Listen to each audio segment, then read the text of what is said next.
Zdravíčko, moje jméno je Filip Jagrik a v tomhle videu bych se vám chtěl představit jako psycholog a psychoterapeut. Posledních 10 let pracuji jako poradenský psycholog s rodinami, ve kterých jsou děti ohrožený rodičovským konfliktem. To je práce, která mě přivedla nejen k těm konfliktům takovým jako skupinovým nebo partnerským, ale i k těm konfliktům, který tak nějak mezi sebou svádějí různé části našeho já. Kromě toho se posledních pár let věnuju vlastní psychoterapeutické praxi. Přístavím na design analýze, zkuste to říct 3krát za sebou rychle.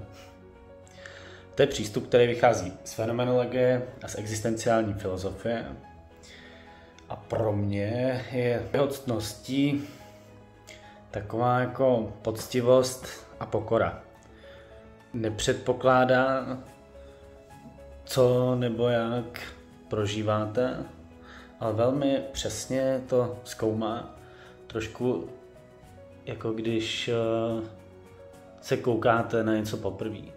Třeba jako když se koukáte poprvé na nějaký obraz třeba. Kromě toho čerpám inspiraci, kde můžu, z jiných psychoterapeutických přístupů, ale taky z filozofie. Ta paleta těch přístupů je opravdu velmi pestrá a já nikdy dopředu nevím, co kterýho klienta osloví, co pro něj zrovna bude funkční, co pro něj bude užitečný. Je trošku taková Schrödingerova kočka, jo? Až když to otevřeme, tak to spolu zjistíme, co je to, co pomáhá, co vám funguje, co je vám příjemný, co je vám blízký. Pro mě ta terapie je hodně o dialogu, který spolu vedeme, který může být nějak objevný.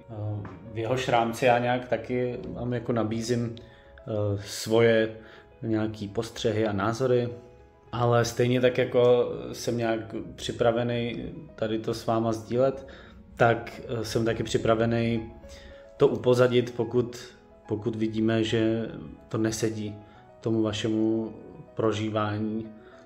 Terapie neměla by být dogmatická a já nemám štempel na pravdu. Pro mě ta terapie je někde mezi řemeslem a uměním a nikdy není úplně stejná u dvou klientů. Stejně jako prostě nejsou dva lidi stejný, nebo ani dvě stébla trávy nejsou stejný. Je to takový prostor pro kreativitu, pro společné utváření toho prostoru tak, aby vám nějak jako vyhovoval. Aby vy jste z něj mohli čerpat, co můžete, co potřebujete pro svůj život.